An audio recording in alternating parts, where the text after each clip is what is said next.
Amazing অ্যারাউন্ডে সকলকে স্বাগত। সরকারি চাকরির পরীক্ষা ও বিভিন্ন প্রতিযোগিতামূলক পরীক্ষাতে কারেন্ট অ্যাফেয়ার্স থেকে অনেক প্রশ্ন এসে থাকে। আমাদের এই চ্যানেলে প্রতিদিন ডেইলি কারেন্ট অ্যাফেয়ার্স আপডেট নিয়ে একটি করে ভিডিও পাবলিশড হয়ে থাকে। আজকে 6-10-2024 তারিখের কারেন্ট অ্যাফেয়ার্সের আপডেটগুলি হলো: 1, 27 বছরের অপেক্ষার পর 15তম ইরানি কাপের শিরোপা জিতেছে মুম্বাই।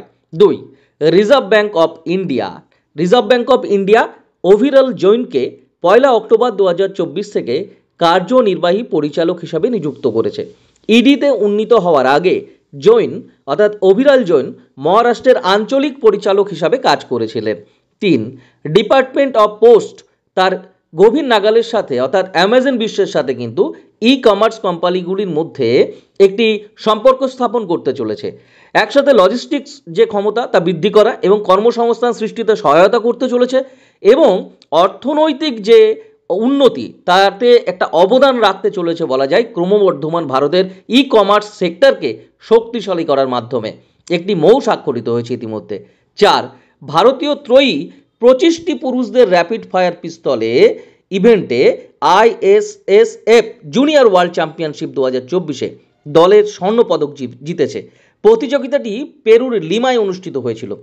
এই তিনজন ছিলেন রাজবর্ধন পাতিল, মুকেশ নেলাভাল্লি ও হরসিমার সিং রাথা।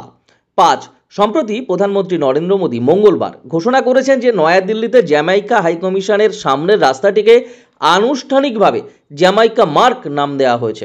6, মহারাষ্ট্রের Colaba Bandra SEEPZ Mumbai metro line 3 উদ্বোধন করবেন প্রধানমন্ত্রী, যা শহরের প্রথম সম্পূর্ণ ভূগর্ভস্থ মেট্রো লাইন। উদ্বোধনের সাথে সাথে মেট্রো কানেক্ট 3 নামে একটি নতুন মোবাইল অ্যাপ চালু করা হবে।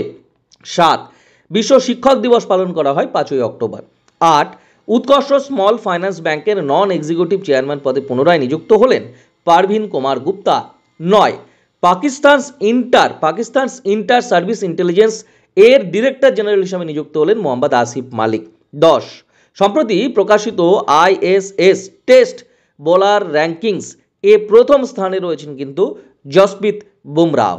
আজকের মতো কারেন্ট অ্যাফেয়ার্সের পাঠে এই পর্যন্ত। আগামীকালকের কারেন্ট অ্যাফেয়ার্স পেতে অবশ্যই আমাদের সঙ্গে থাকুন, আমাদের চ্যানেলটি সাবস্ক্রাইব করে রাখুন। ভিডিও পেতে চ্যানেলে নতুন হলে চ্যানেলটি অবশ্যই সাবস্ক্রাইব করে রাখতে পারেন। ভিডিওটি ভালো লাগলে, কাজে আসলে অবশ্যই একটি লাইক এবং কমেন্টে আপনার মতামত জানাতে পারেন। আগামী ভিডিও পেতে আমাদের সঙ্গে থাকুন। সকলে ভালো থাকুন, সুস্থ থাকুন। ধন্যবাদ।